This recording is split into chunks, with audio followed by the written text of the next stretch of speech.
সুপ্রিয়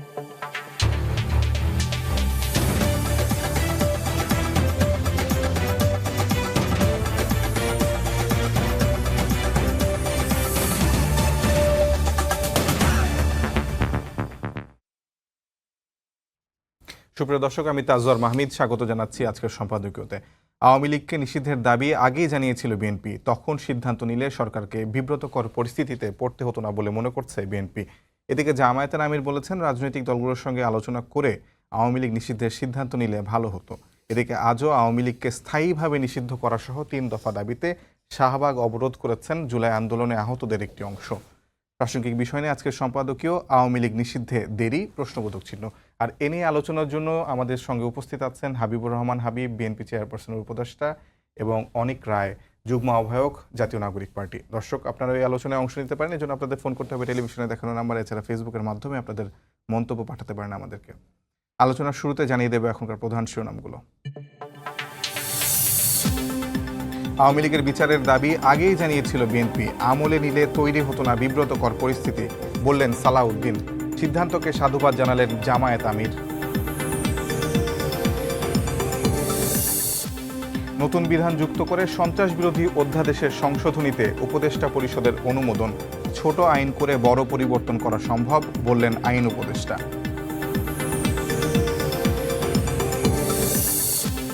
বিদেশি বিশেষজ্ঞ এনে 3 মাসের মধ্যে পুঁজিবাজার সংস্কারের নির্দেশনা প্রধান উপদেষ্টার। অনিয়মে জড়িতদের বিরুদ্ধে দ্রুতই নেওয়া হবে ব্যবস্থা।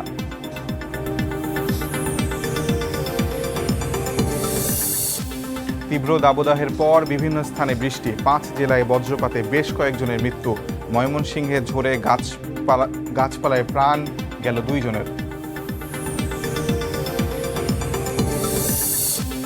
এবং সিলেট সীমান্তে ভারতের অভ্যন্তরে কারফিউ জারি, সতর্ক অবস্থানে বিজিবি। নয়াদিল্লি উশিনের ঘটনায় অন্তর্বর্তী সরকার চুপ কেন, প্রশ্ন বিএনপি নেতা রিজভীর।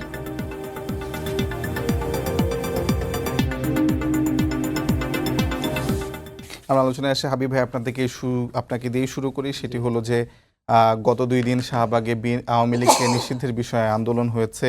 বিএনপি আওয়ামী লীগের নিষিদ্ধের যে সিদ্ধান্ত এসেছে উপদেষ্টা পরিষদের সভা থেকে, সেই সিদ্ধান্তকে বিএনপি সাধুবাদ জানিয়েছে ঠিকই, কিন্তু আমরা 2 দিনের যে আন্দোলন, সে আন্দোলনে বিএনপির অংশগ্রহণ দেখিনি। কেন দেখলাম না? সেটাকে আসলে এনসিপি, জামায়াত ইসলাম সহ বিভিন্ন দল করছিল বলে আপনারা সেটাতে যুক্ত হতে চাননি, মানে ব্যাখ্যাটা কি আসলে আপনাদের? আপনাকে ধন্যবাদ। আপনার মাধ্যমে সময় টেলিভিশনের দর্শক শ্রোতা যারা বিভিন্ন দেশ থেকে দেখছেন তাদেরকে সশ্রদ্ধ সালাম। বিজ্ঞ সমালোচক অনিক রায়কে শুভেচ্ছা। আমার খুব স্পষ্ট বক্তব্য, সরকার আমাদের রক্ত, ঘাম, শ্রমের বিনিময়ে আন্দোলন সফল হয়েছে ছাত্র জনতার। আমাদের সরকারের কাছ থেকে দাবি আদায় করার জন্য আমি শাহবাগে যাবো কেন, যেটা আমাদের বংশজ অনেক আগের থেকে বলে আসছে। এই জন্য আমরা যাইনি।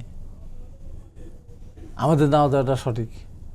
আমরা একটা দায়িত্বশীল বড় দল, আমরা ক্ষমতায় ছিলাম, আমরাও যদি ওখানে যাই, এনসিপি গেছে, তারা গেছে, সে ব্যাপারে আমার কোনো ইয়ে নেই।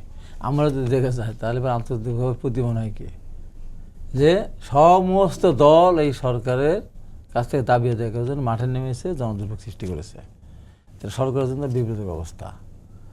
এই জন্য আমরা জানি যে আমাদের এই ছিল যে সরকার নিষিদ্ধ ঘোষণা করুক। আমি তো সর্বপ্রথম থেকে বলে আসছি, আমাদের দলও তো নিষিদ্ধের বিপক্ষে তো না। নিষিদ্ধ এবং আওয়ামী লীগের বিচার, তার যত মানুষকে ঘর ছাড়া করেছে, বাড়ি ছাড়া করেছে, আহত করেছে, তার ভিতরে তো বিএনপি 16-15 বছর ধরে হয়ে আসতেছে। মাঝখানে এসে জুলাই আন্দোলন এসে সেখানেও বিএনপির কয়েকশো, বিএনপির মিছিলে যারা, আমি শহীদের ভাগ করতে চাই না, আহতদের ভাগ করতে চায় না, তারপর মিছিলে যাওয়া বিএনপির কয়েকশো মানুষ কিন্তু জীবন দিয়েছে, আহত হয়েছে হাজার হাজার। আমাদের 5 থেকে 7 হাজার বিএনপির নেতাকর্মী গ্রেপ্তার হয়েছিল। তো সেই আওয়ামী লীগের বিচার সর্বপ্রথম তো বিএনপি চাবে, বিএনপি ক্ষতিগ্রস্ত যেহেতু বেশি, এনে বিভ্রান্তি হওয়ার কোনো সুযোগ নেই। এখন কথা হলো যে যখন এইটা একটা যৌক্তিক আন্দোলন, আগে একটা আন্দোলন হয়েছিল আপনার শাহবাগে 13 সালে, ইমরান এইচ খানের নেতৃত্বে, ইমরান এইচ সরকারের নেতৃত্বে। তখন কিন্তু আমরা ওই আন্দোলনে আমাদের অনেকেই বলেছিল যাওয়ার জন্য, আমরা সেখানে যাইনি। ওটা ছিল একটা ষড়যন্ত্রের শাহবাগ, যে কোনো আমরা যাইনি। অনেকে তখন আমাদেরকে বলেছে বিএনপি আসলো না, বিএনপি ভুল করলো, অনেক কিছু বলেছিল। তৎকালীন প্রধানমন্ত্রী সংসদে বললেন আমার মন কাঁদে শাহবাগে যেতে পারতেছে না। তারপর ব্লগার একটা হত্যাকে কেন্দ্র করে গিয়ে প্রথম শহীদ বলে নানান কাহিনী। ভারত থেকে আসছে শাহবাগে, দিনের পর দিন, মাসের পর মাস এই যে জনদুর্ভোগ সৃষ্টি করলো। বিভিন্ন হোটেল, বড় বড় 3 তারা 5 তারা হোটেল থেকে খাওয়ার নিয়ে দেওয়া হলো। কি হলো নাকি ওখানে? দরকার ছিল নাটক করার, কিন্তু সরকার ইচ্ছা করে তো করে ফেলতে পারতো, যেহেতু সরকার তো ওটা চায়। এই জন্য এই নাটকটা করার দরকার ছিল না। কত লোক জমা হতো স্বাভাবিক, 5 লাখ 10 লাখ 20 লাখ, 5 লাখ 10 লাখ 20 লাখ কি বাংলাদেশের সব লোক? অত এইটা একটা আওয়ামী লীগ নাটক করেছিল। তো এই বর্তমান যে সরকার, সেই সরকার অতি দ্রুত 2 দিনের ভিতর সিদ্ধান্ত নিয়েছে, একটা ভালো কাজ করেছে। আরেকটা বিষয় হচ্ছে আপনারা বারবারই বলে থাকেন যে এই মানে এনসিপি যে দলটি তৈরি হয়েছে সেটি আসলে কিংস পার্টি। তো কিংস পার্টির আসলে এরকম আন্দোলন করা দরকার কি হয় সরকারের কাছে? মানে এর কোনো ব্যাখ্যা কি আমি তো আপনাদের কাছে? কিংস পার্টি তাদের বলে তো বলার কথা না করা। আমাদের তো সবারই তো সরকার, এটা সবারই তো এটা সরকার, তাদেরও সরকার, আমাদেরও সরকার। আমরা তো বলছি না আমাদের সরকার না, আমাদের বলতেছে না। আমি আপনাকে এই প্রসঙ্গে শুধু এইটুকু একটা জিনিস দেখে আমি বলি, এই জায়গার থেকে সরিয়ে আসতে হবে। পরিষ্কার করে বলছে, এই স্লোগান বন্ধ করতে হবে, এই স্লোগান বন্ধ করতে হবে। এবং এই স্লোগান যদি চলতে থাকে, পরিষ্কার বলছে স্বাধীনতা বিরোধী 71 সালে যারা পাক হানাদার বাহিনী সহায়তা করেছিল, তাদের বিচার বাংলাদেশের মাটিতে হবে।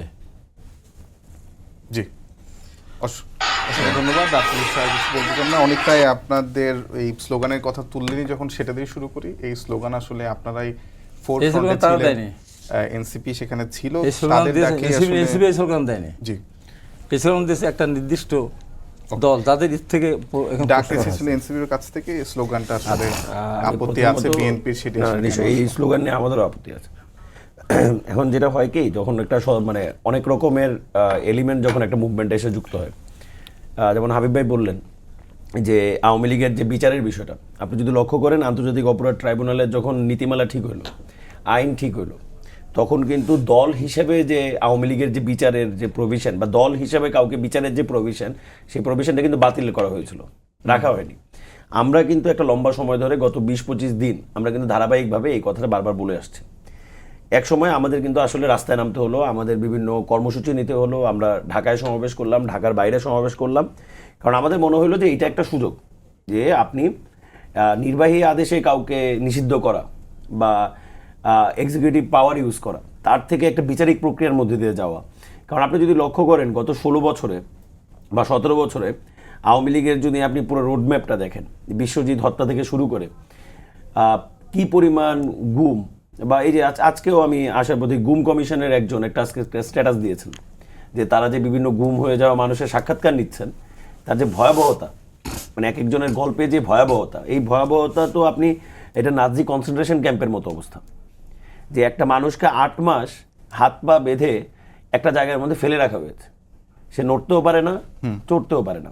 ফলে এইরকম একটা দল, যেই দল এইরকম একটা শাসন ব্যবস্থা কায়েম করেছে, তার বিরুদ্ধে তার যে বিচার হইতে হবে, তার যে দলগতভাবে তার যে বিচার হইতে হবে, সেইটা তো নতুন করে দাবি করার কিছু নেই। ফলে এইটা আমাদের কাছে প্রথমেই মনে হয়েছে যে এখানে কোনো একটা সমস্যা রয়েছে, এই যে কোনো একটা কারণে সরকার এই সিদ্ধান্তগুলো নিচ্ছে। ফলে আমাদের যেহেতু একটা ম্যান্ডেট আছে, আমরা জুলাই অভ্যুত্থানের আন্দোলনকারী, আমরা আন্দোলন করেছি, এটা সবাই।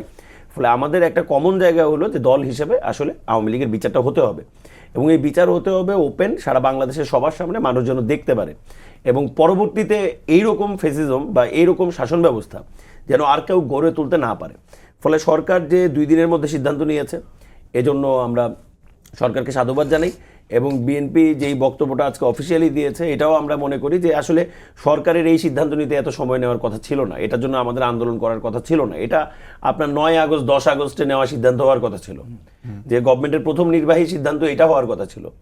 কারণ একটা দলের পুরো মন্ত্রী পরিষদ পালায় গেছে, একটা দলের পুরো ক্যাবিনেট পালায় গেছে, একটা দলের ইউনিয়ন পরিষদের আপনি ইউনিয়ন পর্যায়ের নেতাকর্মীদের খুঁজে পাওয়া যাচ্ছে না, তাদের পোস্টেড লিডারদের।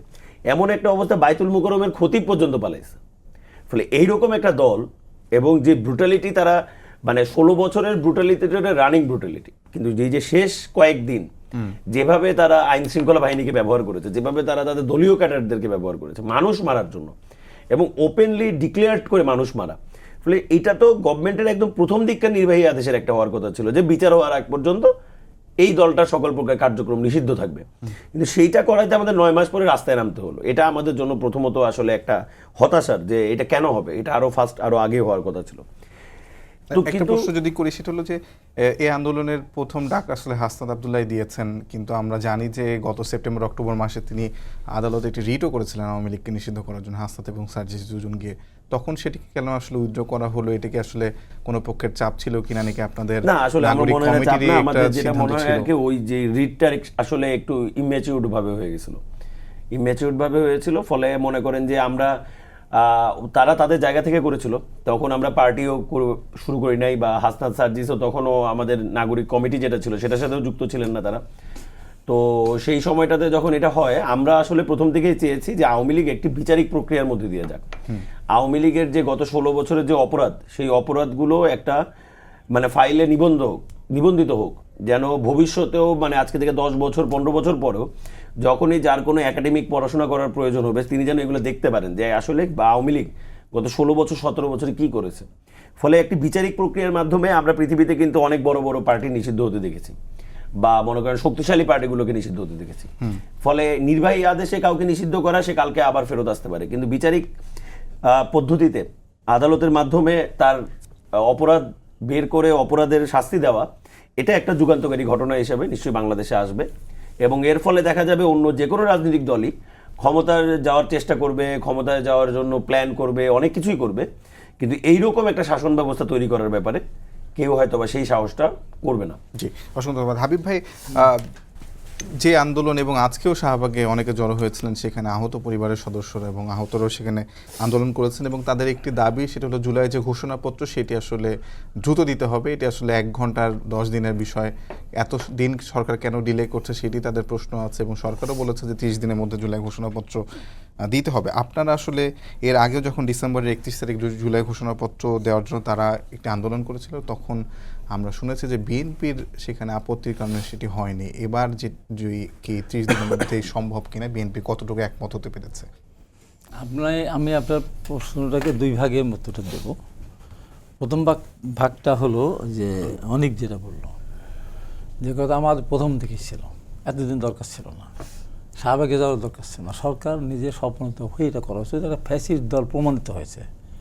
আর এখন এটা আদালতের মাধ্যমে একে নিষিদ্ধ ঘোষণা করা, এটা চূড়ান্ত করতে হবে, কারণ এরা তো পরীক্ষিত এবং জাতিসংঘ যে ব্যাপারে পরিষ্কার বলেছে এরা মানবতা বিরোধী অপরাধ করেছে, যে কারণে বিচার হচ্ছে। এই বিচারের ক্ষেত্রে জাতিসংঘ সম্মতি আছে তো, সাবেক প্রধানমন্ত্রী এবং তাদের এই হত্যাকাণ্ডে তারা জড়িত।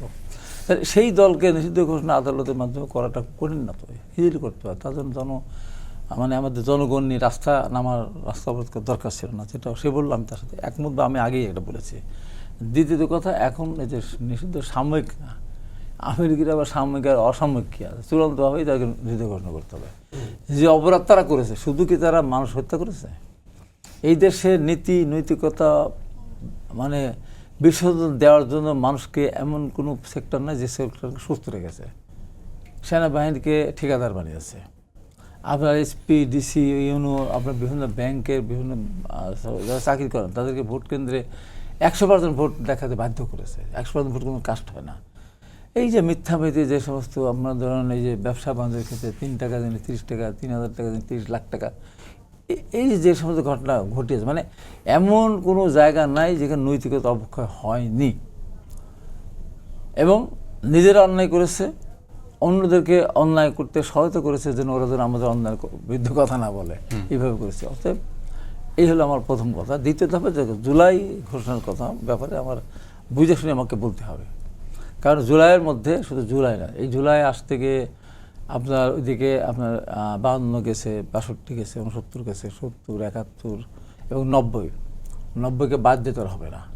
90 আমরা একটা ফ্যাসিস্ট সরকার, একটা অবৈধভাবে একটা নির্বাচিত পার্লামেন্টকে ভেঙে দিয়ে ক্ষমতা দখল করেছিল এরশাদ।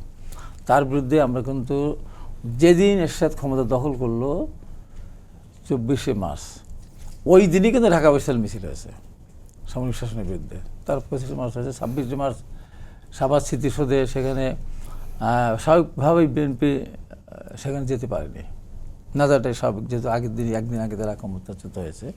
আওয়ামী লীগ সেখানে গিয়েছে ফুলতে, সেখানে পিটিয়েছে, বেদমাকার পিটিয়েছে। ওই দিন থেকে কিন্তু আন্দোলন শুরু হয়েছিল, মানে 24 তারিখ রাত থেকেই। এবং 9 বছর আমাদের লেগেছে, নির্দিষ্ট একটা কজ ছিল যে অবৈধভাবে ক্ষমতা দল করেছে।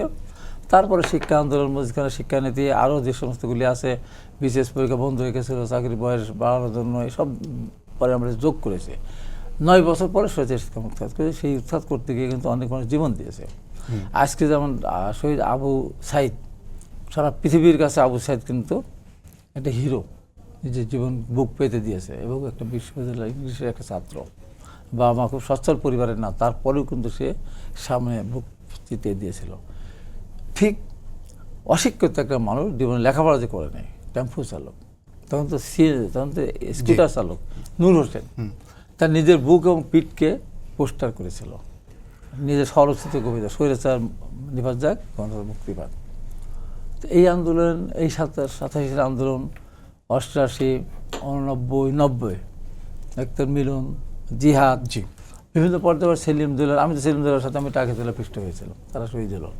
এই সবগুলি মিলাই যদি আপনার এখানে আসে তাহলে আমার কোনো আপত্তি নেই। কিন্তু যদি সব বাদ দিয়ে শুধু যদি জুলাই ধরা হয় তাহলে সেখানে আমার আপত্তি থাকবে।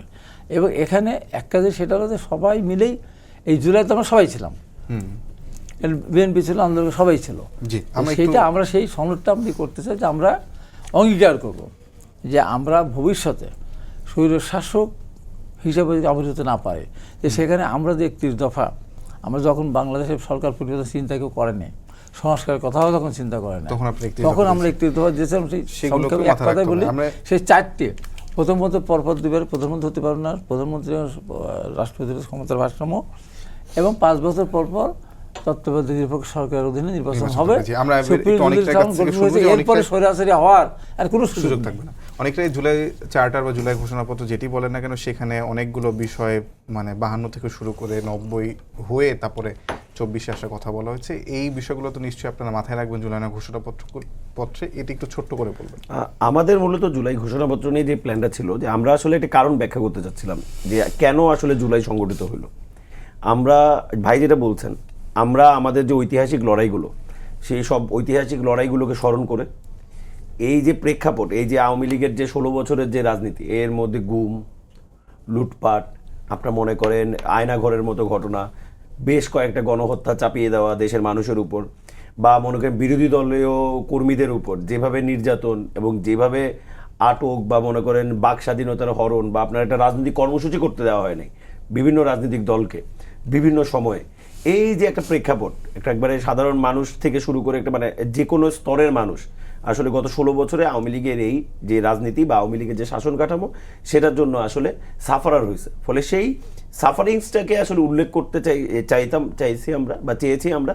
এর মূল কারণ হলো, কারণ আপনি কোন প্রেক্ষাপটের উপর দাঁড়িয়ে আসলে জুলাই তৈরি হলো, কোন প্রেক্ষাপটের উপর দাঁড়ায় শেখ হাসিনাকে উৎখাতের 1 দফা দাবি ঘোষণা করতে হলো, কোন প্রেক্ষাপটের উপর দাঁড়ায় বাংলাদেশের সকল পক্ষ একসাথে রাজপথে চলে আসলো। আপনার প্রথম দফায় যে অ্যাটেম্পটা নিয়েছিলেন 31 ডিসেম্বর, সেটি তো সফল হয়নি। আপনার অনেকেই আসলে বিএনপির দিকে ইঙ্গিত করেন বিএনপির জন্য সফল হয়নি। পরবর্তী পর্যায়ে কি জুলাই ঘোষণাপত্রটি বিএনপির সঙ্গে আপনাদের আলোচনা হয়েছে? দেখেন, প্রথমত হলো জুলাই ঘোষণাপত্র নিয়ে আমাদের সাথে সরকারের একটা আলাপ হয়। সরকার আমাদেরকে জানায় যে তারা নিজেরা দায়িত্ব নিয়ে এই জুলাই ঘোষণাপত্রের ব্যাপারটা দেখবে। তখন আমাদের মনে হয়েছে যে আমাদের তরফ থেকে ঘোষণা করা থেকে, যেহেতু এই সরকার গণঅভ্যুত্থানের সরকার, যেটা হাবিব ভাই নিজেও বললেন যে এই সরকার তো আমাদের সবার, ফলে সরকার যদি এটা মধ্যস্থতায় আসে, সরকারের কাছ থেকে যদি এটা উদ্যোগটা নেওয়া হয়, তাহলে এটা একটা ফর্মাল জায়গায় বা একটা অফিসিয়াল জায়গায় এসে পৌঁছাবে। ফলে সেই জায়গা থেকে আমরা সরকারকে এই সুযোগটা দিয়েছিলাম।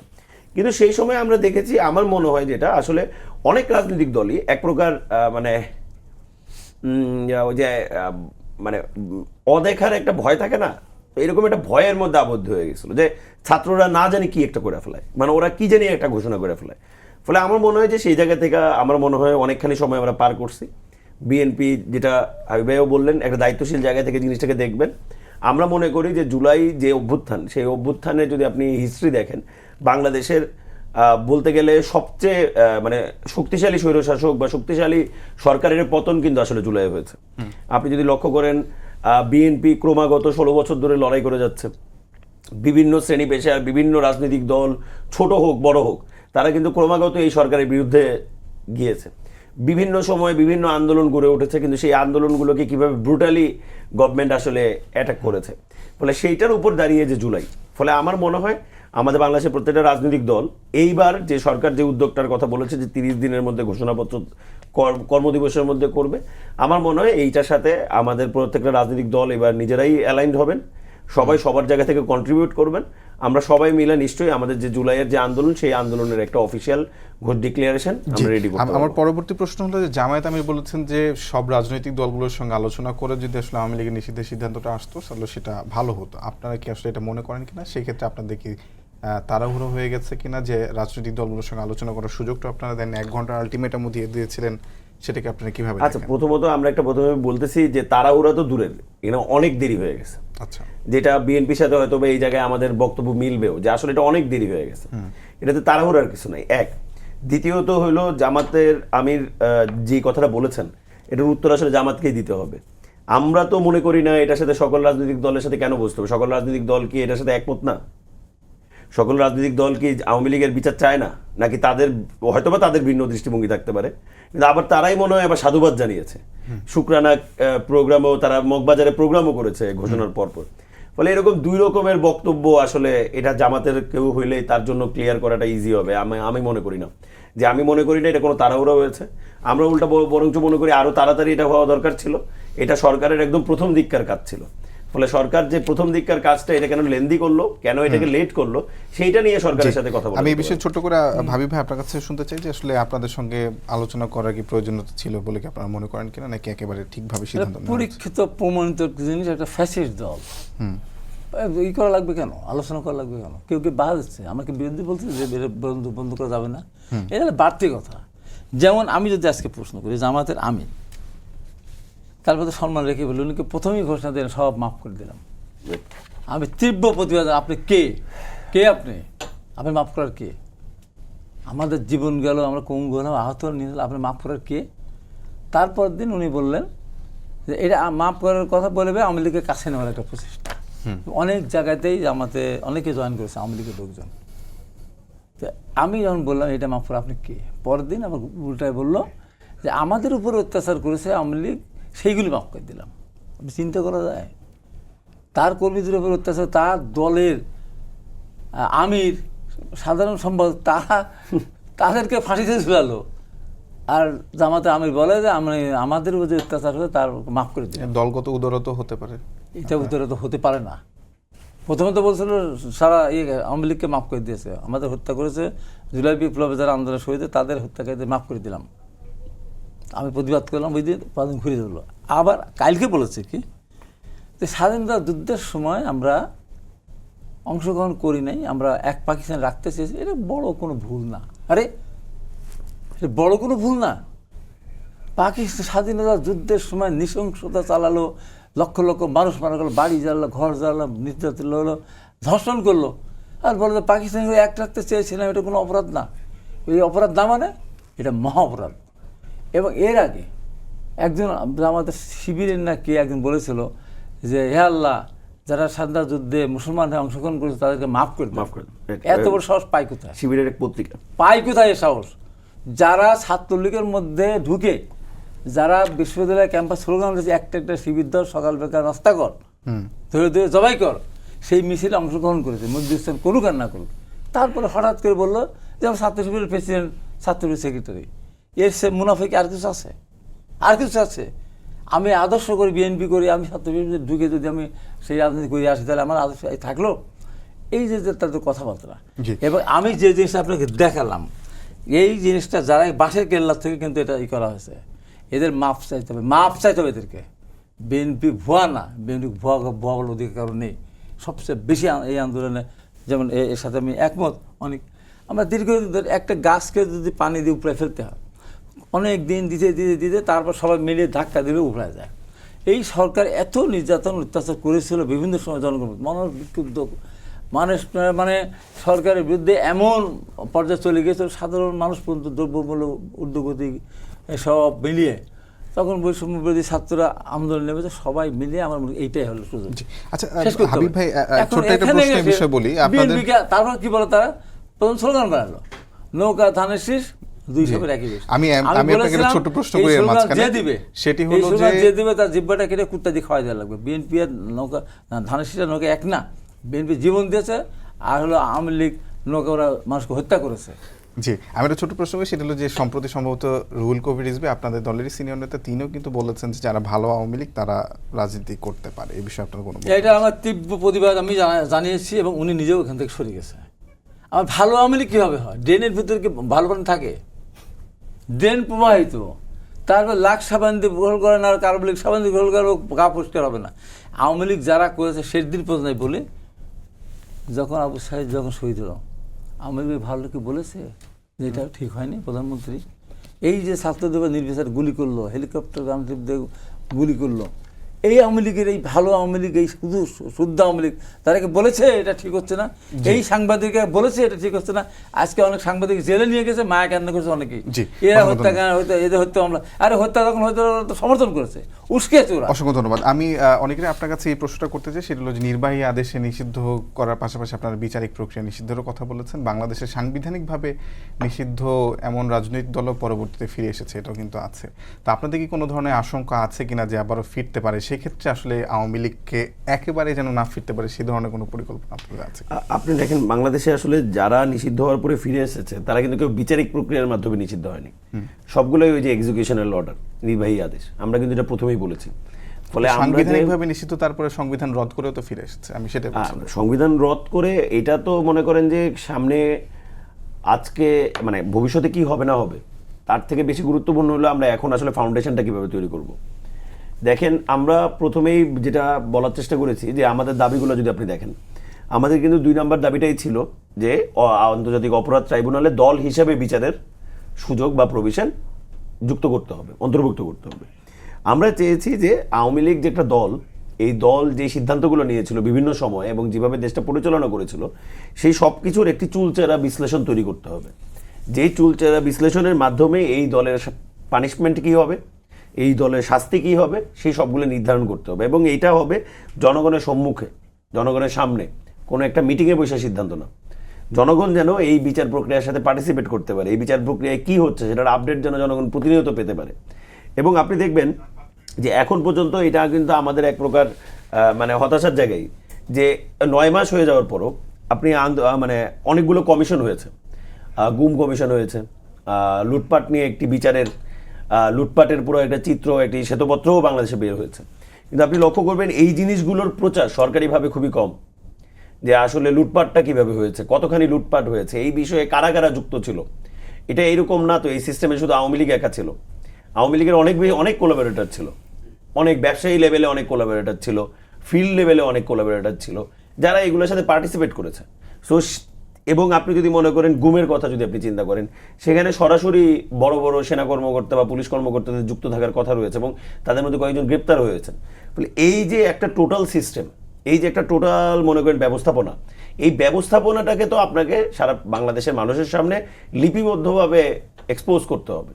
এবং আমরা বিশ্বাস করি যে আওয়ামী লীগ যা করেছে তা যদি একটি সুষ্ঠু বিচারের মাধ্যমে, বিচারিক প্রক্রিয়ার মাধ্যমে যায়, তাহলে বাংলাদেশে আওয়ামী লীগের আরেকবার ফেরত আসাটা অনেক কঠিন হয়ে যাবে এবং এটা মনে হয় না বাংলাদেশের মানুষও সেটাকে আর মেনে নেবে। আর ছোট্ট প্রশ্ন, সেটা 30 সেকেন্ডে, সেটি হলো যে আওয়ামী লীগের পর জাতীয় পার্টিকে নিষিদ্ধ করার আহ্বান জানিয়েছে গণ অধিকার পরিষদ, আপনারা কি এটার সঙ্গে একমত কিনা? একেবারেই ছোট করে বলবেন।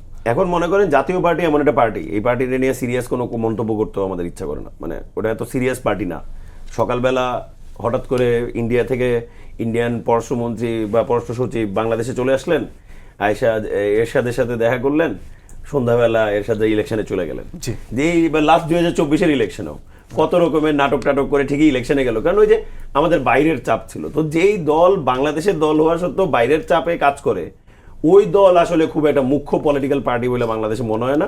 জাতীয় পার্টি সহ 14 দলে যারা যারা অংশগ্রহণ করেছে, আমার মনে হয় যারা যারা এই সরকারের কোলাবোরেটর ছিল, প্রত্যেকটা রাজনৈতিক দলকেই আসলে বিচারের কাঠগড়ায় আনা উচিত। এটা শুধু একা আওয়ামী লীগ নয় আর কি। অসংখ্য ধন্যবাদ। হাবিব ভাই, আপনাকে দিয়ে শেষ করবো। সেটা হলো যে একই প্রশ্ন, আওয়ামী লীগের পর জাতীয় পার্টিকে নিষিদ্ধের আহ্বান জানিয়েছে গণ অধিকার পরিষদ, আপনারা কি এটার সঙ্গে একমত কিনা? আর দ্বিতীয় প্রশ্ন হলো যে আমরা দেখেছি যে সাংবিধানিকভাবে নিষিদ্ধ হওয়ার পরেও অনেক রাজনৈতিক দল এসেছে, এমনকি জিয়াউর রহমানের আমলেও অনেক রাজনৈতিক দল আসলে নিষিদ্ধ কাটিয়ে আর কি সাংবিধানিক নিষিদ্ধর যেই পরিধিটা ছিল সেটি কাটিয়ে আবার রাজনীতি করেছে, সেরকম আশঙ্কা কি ভবিষ্যতে হতে পারে কিনা? আওয়ামী লীগ গণ অধিকার পরিষদ বলেছে যে জাতীয় পার্টি এবার কি 14 দলীয়, এটা আমি বহু আগে বলেছি। আমি বলেছি 14 দলীয় জোট এবং জাতীয় পার্টির 2 অংশকেই নিষিদ্ধ ঘোষণা করতে হবে, কারণ এদের কারণে তো এই যে 17 বছর এরা দুঃশাসন চালাতে পারলো। জাতীয় পার্টি এমনি নিজেরা তো অবৈধ ক্ষমতা দখল করতে, সে তো একটা আছেই। তারপরে সেটা হলো যে তারা এই আওয়ামী লীগকে এমনভাবে বিভিন্ন সময় সহায়তা করেছে, একবার রওশন হোসেন, একবার জিএম কাদের। এদের সাথে আওয়ামী লীগ যদি আপনার হয় নিষিদ্ধ হয়, এরা হবে না কেন? হাসান লাগিনী দল নিষিদ্ধ হবে না কেন? হাতকার মিনু দল হবে না কেন? হ্যাঁ, আমার ভাই দাদা বললো যে অনেক যেটা বললো যে এদের আলোচনা করতে, ওই কথা সেন্সে তাই, কিন্তু এদের অপকর্মের কারণেই এত বছর আমাদেরকে কষ্ট করতে হয়েছে, দেশটাকে ধ্বংস করেছে তো ওদের কারণে। এই জন্য ওদের করতে হবে, আপনার নিষিদ্ধ ঘোষণা করতে হবে। আর বিচারিক আদালতের মাধ্যমে যদি হয় ফিরিয়ে আসার ব্যাপারটা টোটালি আমাদের উপর নির্ভর করবে। আমরা যদি রাজনৈতিক দলগুলি সুন্দরভাবে দেশটা পরিচালনা করতে পারি, আমাদের ভিতরে অনৈক্য সৃষ্টি না হয়, তাহলে পরে আওয়ামী লীগের ফিরে আসার কোনো সুযোগ নেই। আমাদের ভিতরে অনৈক্য সৃষ্টি করে, সেটাই মানে মূল প্রশ্ন সেখানে যে আসলে অনেক ধরনের রাজনৈতিক ইকুয়েশন পরিবর্তন হয় না, তখন আসলে ফিরে আসার সুযোগটা আমাদের পায়। এখনো কিন্তু আমরা বিপদমুক্ত না, কিন্তু এখনো ভারত এই সরকারকে মানতে পারছে না। এখনো ভারত চায়, আমার পার্শ্ববর্তী দেশ ভারত, এখানে সরকার পরিবর্তন হয়েছে, তারা নিজেদের পরাজয় মনে করতেছে কেন? পরাজয় আওয়ামী লীগ, তারা নিজেদের পরাজয় ধরে নিয়ে এই যে একটা দেশের সাথে তারা সম্পর্ক নষ্ট করে দিয়ে এখনও এই সরকারের বিরুদ্ধে তারা প্রতিনিয়ত, এবং ভারতের কিছু কিছু মিডিয়া আছে নামভূতের, আমি একদিন ডক্টরতে গিয়েছিলাম, গালাগালি করার পর আর যায় না, ধমক টমক দেওয়ার পর আর বাংলা এত মিথ্যা কথা বলার দরকার, লাভ দিয়ে যায় ওঠে। তো এই সমস্ত কারণ মিলিয়ে আমি বলছি যে আমরা যদি এখনও, আমাদের কিন্তু বিপদ কাটেনি, ষড়যন্ত্র এখনও যে কোনো মুহূর্তে বড় ধরনের ষড়যন্ত্র শিকার আমরা হতে পারে। এই জন্য সব দলকে আমাদের ঐক্যবদ্ধ থাকতে হবে, কারোর বিরুদ্ধে কোনো কথা বলা আমাদের সবাই আমরা আলোচনা করেছিলাম। কিন্তু একটা বিশেষ দল তারা মনে করতেছে তারা ক্ষমতায় আছে, ক্ষমতায় আসবে, যে কারণে এই স্লোগানটা দেয় নৌকা পরিহার করতে হবে। আপনার কোনো মন্তব্য আছে কিনা? মন্তব্য তো আসলে মনে করেন যে ইস্যুতে আমরা আলাপ করছি যে আমাদের সামনের দিনে যে বাংলাদেশটা আমাদের গড়ে তুলতে হবে, সেটার মধ্যে আমাদের যে ঐক্যের জায়গা, এই ঐক্যের জায়গাটার দিকে জোর দিতে হবে। বাংলাদেশের রাজনৈতিক দলগুলোকে ঐক্যের জায়গায় জোর দিতে হবে, এবং বাংলাদেশের যে রাজনৈতিক দলগুলো আছে তাদের যে অতীত, সেই অতীতের যেই অমীমাংসিত অনেক সত্য, সেইগুলো আসলে মীমাংসা করতে হবে। ফলে সেই মীমাংসার মধ্য দিয়েই নিশ্চয়ই আমরা মনে করি বাংলাদেশে একটা নতুন মানে অবস্থানে আমরা যাব, সেই অবস্থানে একটা গণতান্ত্রিক বাংলাদেশ। আপনাদের দুজনকে ধন্যবাদ জানিয়ে শেষ করছি আজকের সম্পাদকীয়। আগামীকাল আবারও দেখা হবে একই সময়ে। শুভরাত্রি।